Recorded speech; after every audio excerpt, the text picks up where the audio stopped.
Friends, government જોબ્સની YouTube ચેનલમાં આપનું હાર્દિક સ્વાગત કરું છું.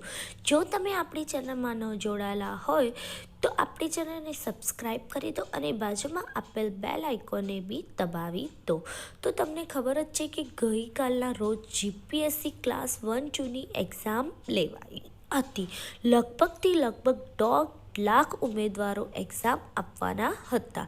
તો ત્યાં તો એક ન્યૂઝપેપર કટિંગ લઈને આવી છું કે તમને કેવું પેપર પૂછાયું અને કેટલું કટ ઓફ રહી શકે, તેની સંભાવના કેટલી રહી શકે અને કયો વિષય સરળ હતો અને કયો વિષય લેન્ધી હતો, તે બધી જ માહિતી તમને અહીંયા હું પૂરી પાડીશ, જેથી તમને કટ ઓફની માહિતી પૂરેપૂરી મળી શકે અને તમે મેન્સ એક્ઝામ માટેની પૂરેપૂરી તૈયારી કરી શકો.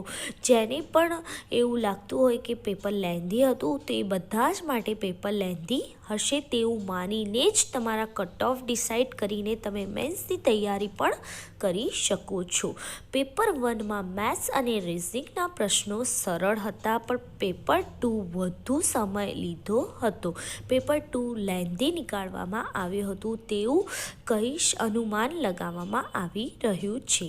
ક્લાસ 1-2ની પ્રિલિમની પેપર લેન્ધી રહ્યું હતું. કટ ઓફ માર્ક 150થી 160 વચ્ચે રહી શકે છે, કાં તો તેનાથી ઓછું કટ ઓફ પણ નીકળી શકે છે. ઉમેદવારોને અર્થશાસ્ત્રના પ્રશ્નો અઘરા લાગ્યા હોવાની કોચિંગ નિષ્ણાતોનું મંતવ્ય રહ્યું છે.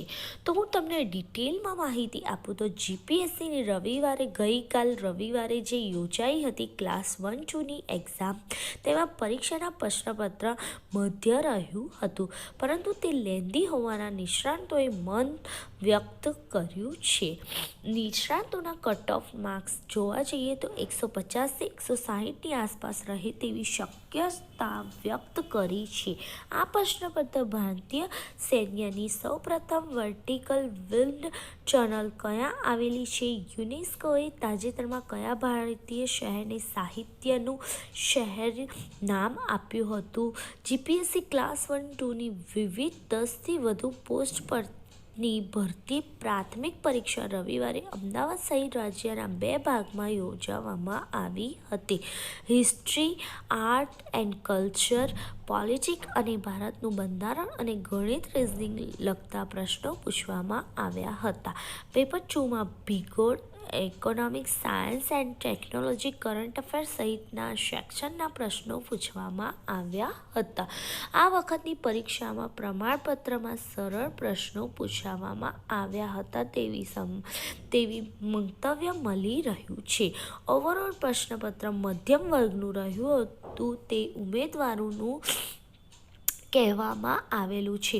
કુલ 400 માર્ક્સનું પેપર હોવાથી કટ ઓફ ખાલી 150થી 160 વચ્ચે રહી શકે તેવી સંભાવનાઓ વ્યક્ત કરવામાં આવી છે. ઉમેદવારોએ અને કોચિંગના નિષ્ણાતોએ તેવી સંભાવનાઓ વ્યક્ત કરી છે કે કટ ઓફ 150થી 160 સુધીનું રહેશે.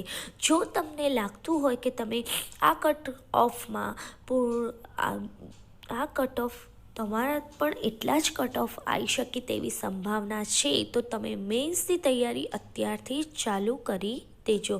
અને જો આપણે ક્લરિકલ એક્ઝામમાં કેવી રીતે એક્ઝામ લેવાશે, શું પેટર્ન રહેશે, તે બધી જ માહિતી આ ચેનલમાં તમને મળવાની જ છે, કેમ કે હું હવેથી રેગ્યુલર વિડીયો મૂકવાની છું. જો તમને આપણો વિડીયો ગમતો હોય તો લાઈક કરવાનું ન ભૂલતા. Thank you.